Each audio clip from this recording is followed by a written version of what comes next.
세계 최초 듀얼 렌즈 액션캠, 게다가 가격도 20만원대로 착한데요. 근데 이건 용도가 확실히 정해진 액션캠이었습니다. 바디캠, 블랙박스 필요하신 분들은 이거 구매하시면 되겠습니다. 안녕하세요, 발품남입니다. 오늘은 20만원대 가성비 액션캠을 하나 준비를 했는데요. 지난번에도 소개한 적이 있는 SJ캠이라는 브랜드고요. 가성비 액션캠을 만드는 회사로 많이 알려져 있죠. 인트로에서 말씀드렸듯 이 듀얼 렌즈는 하나는 주간 촬영, 나머지 하나는 저조도에 특화된 야간 촬영용 렌즈입니다. 최근에 성능이 많이 좋아졌다고는 해도 액션캠에서 항상 아쉬운 부분이 바로 저조도 촬영인데요. 이 제품은 조리개 값이 다른 두 개의 렌즈를 탑재함으로써 어두운 환경에서도 선명한 촬영을 할 수 있도록 설계되었어요. 결론부터 말씀드리면 고프로 12, DJI 액션 4, 인스타 360 에이스 프로 같은 하이엔드 액션캠보다 저조도 촬영에서의 퀄리티가 훨씬 좋았습니다. 물론 저조도 촬영만 좋다고 해서 좋은 액션캠은 아니기 때문에 그 외 마이크나 손떨방, 색감, 화질 같은 주요 성능들도 어땠을지 하나씩 살펴보도록 할게요. 그럼 바로 출발해 보겠습니다. 자, 언박싱부터 해볼게요. 상자를 열어보면 설명서가 보이고요. 액세서리 상자에는 헬멧 마운트와 브라켓, 스크류, USB 케이블, 접착 스티커, 클리닝 천 등이 포함되어 있어요. 그 외에 프레임 마운트 2개, 방수용 케이스, SJ20 액션캠 본체가 제공됩니다.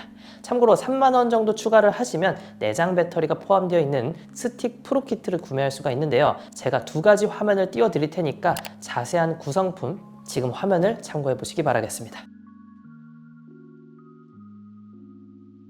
자, SJ20의 외관도 한번 살펴볼게요. 전후면 디스플레이를 탑재를 했고요. 참고로 터치는 후면에서만 가능합니다. 상단에는 전원 버튼과 메뉴 버튼, 좌측을 열어보면 SD카드 슬롯과 USB-C 타입 포트가 있습니다. 배터리는 분리가 되는데 기본 본체 배터리 용량은 800mAh, 기본으로 제공되는 탈부착 가능한 배터리는 1050mAh입니다. 그리고 별매품인 이 스틱은요, 무려 4800mAh의 배터리가 탑재되어 있어요. 준비 시작.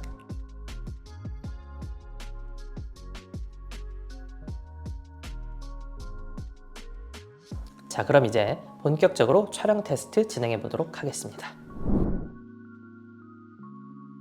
먼저 화질과 색감입니다. 주간 촬영은 첫 번째 렌즈로 진행을 하고 야간 촬영은 두 번째 렌즈로 촬영해서 보여드릴게요. 첫 번째 f2.0 렌즈는요, 4K 30프레임까지의 화질을 지원하는데요. 직접 촬영된 영상 같이 보시죠. 촬영물을 보시면서 다른 스펙도 설명드려 볼게요. 해상도는 4K에 30프레임, 2K에서는 최대 60프레임, FHD에서는 최대 120프레임까지 지원됩니다. 타임랩스나 슬로우 비디오, 프리 레코딩 지원되고요. 또한 SJ캠의 특징이 웹캠 모드나 차량 모드도 지원이 됩니다. PC에 연결해서 화상회의용 웹캠으로 활용하시거나 블랙박스 용도로 사용하시는 분들에게 활용도가 높아지겠죠. 사진은 200만 화소까지, 디지털 줌은 8배, 시야각은 135도, WDR, HDR 등도 지원이 되고요. 방수는 일반 5m까지, 방수 케이스를 사용하면 40m까지 촬영이 가능해요. 그리고 플래그십 액션캠과의 비교 영상도 같이 보여드릴 건데요. 하이엔드 액션캠과 비교했을 때 약 2.5배 정도의 가격 차이가 있으니까요. 감안하시고 색감이나 화질 비교 한번 해보세요. 촬영물을 비교를 해보니까 대중들에게 보여줘야 하는 상업용 영상이라면 아쉬움이 느껴지죠. 다만 개인 용도로 썼을 때는 쓸만해 보였어요. 실제로 SJ캠의 액션캠 시리즈는 서브캠, 바디캠, 블랙박스 용도로 많이 찾아보실 텐데요. 후반부에 한 번 더 말씀드리겠지만 이 제품은요, 이런 용도로 썼을 때 비로소 강점을 보여주는 제품이었어요. 저희 채널에 지난 액션캠 영상을 보셨다면 플래그십 액션캠의 손떨방 성능은 상향 평준화된 걸 확인할 수 있었습니다. 그럼 20만원대 SJ20은 과연 어느 정도 퀄리티를 보여줄지 4K 30프레임으로 촬영을 해봤어요. 걸을 때 어느 정도의 흔들림은 잡아주지만 크게 흔들리게 되면 안정성이 떨어지는 게 보입니다. DJI 액션 4와 직접 비교를 해보면 확실히 손떨방에서 아쉬움이 느껴졌어요. 그럼 스마트폰과 비교해보면 어떨까요? 사실 액션캠이라고 하면 뛰어난 손떨방 기능을 생각하고 구매를 고려하는 분들도 많이 계실 텐데요. 물론 비교했던 두 제품과의 가격 차가 많이 나긴 하지만 그래도 스마트폰보다 못한 손떨방 성능은 아쉬움이 크게 느껴졌습니다. 조용한 실내와 시끄러운 곳에서의 내장 마이크 품질도 테스트를 해볼게요. 자, 여러분 안녕하세요. 지금은 조용한 실내에서의 SJ캠 SJ20으로 녹음한 마이크 품질입니다. 지금 제 목소리가 어떻게 들리시나요? 자, 지금은 지하철 환경, 대중교통 환경에서의 SJ캠 SJ20으로 녹음한 마이크 품질입니다. 잘 들어보시면 노이즈가 살짝 끼긴 했지만 마이크 품질은 준수했어요. 그리고 이 제품은 소음 제거 기능을 활성화할 수가 있는데요. 생활 소음 환경에서 어느 정도 소음을 잡아주는 걸 확인할 수가 있죠. 주변 소음이 커질수록 목소리의 선명도가 같이 떨어지긴 하지만 그래도 가격을 고려해보면 80점 정도 줄 수 있는 퀄리티라고 생각이 드네요.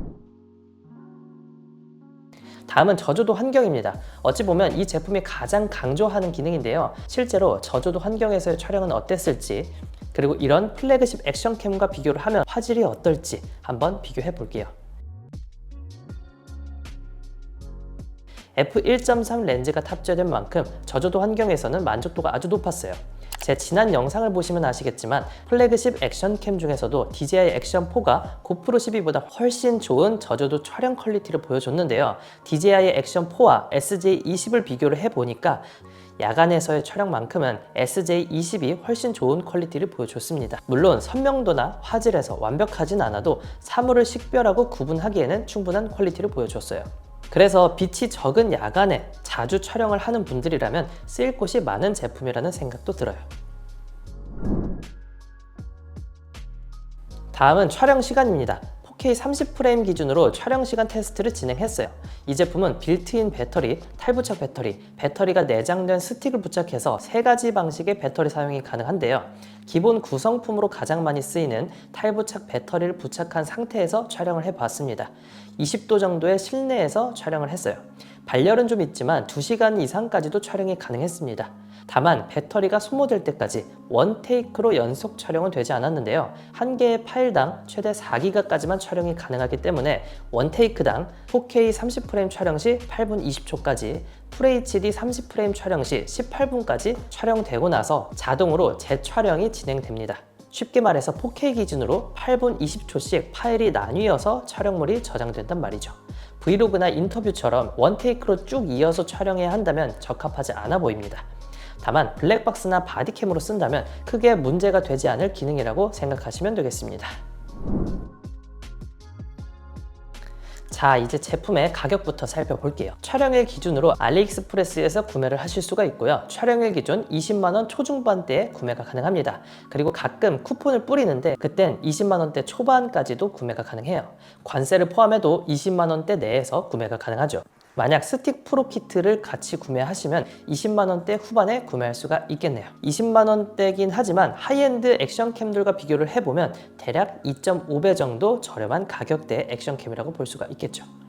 그럼 제품을 사용하면서 느낀 장단점도 살펴볼게요. 첫 번째 장점은 테스트했던 대로 저조도 촬영의 퀄리티가 대박이었어요. 확실히 f1.3의 렌즈를 사용하니까 야간에서도 선명한 촬영이 가능했습니다. 이건 다른 액션캠과 비교를 해도 확실한 강점이었어요. 그리고 합리적인 가격대와 다양한 구성품이 제공되는데요. 다른 제품들은 키트를 새로 구매해야지 구성품을 얻을 수가 있지만 이 제품은 기본 구성품만 봐도 꽤 넉넉하게 제공을 해줬습니다. 이 스틱 프로 키트도 3만원 정도만 추가하면 되니까 액세서리만큼은 아끼지 않고 퍼주는 느낌이에요. 그리고 배터리 탈부착이 가능하다 보니까 촬영 용도에 맞게 무게와 크기를 조절할 수가 있으니까 휴대성에서도 장점이 있었습니다.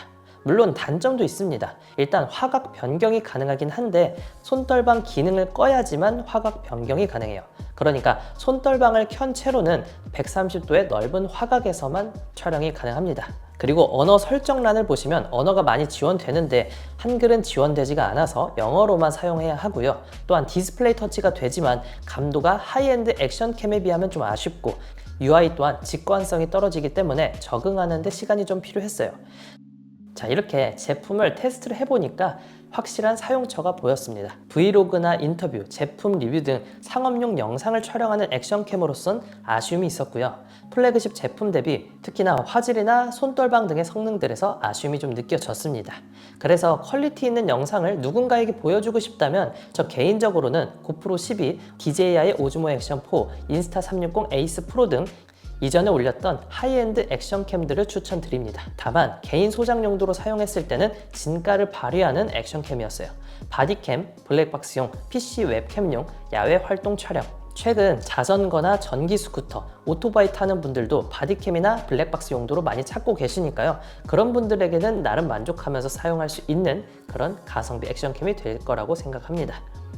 이번 영상은 여기까지입니다. 세상에 완벽한 제품은 없으니까요. 영상 보시고 내 취향과 예산에 맞게 잘 고민해 보시기 바라겠습니다. 언제나 선택은 여러분의 몫이고요. 그럼 오늘도 합리적인 구매하시기를 바라며 저는 인사드리겠습니다. 오늘도 득템하세요. 고맙습니다.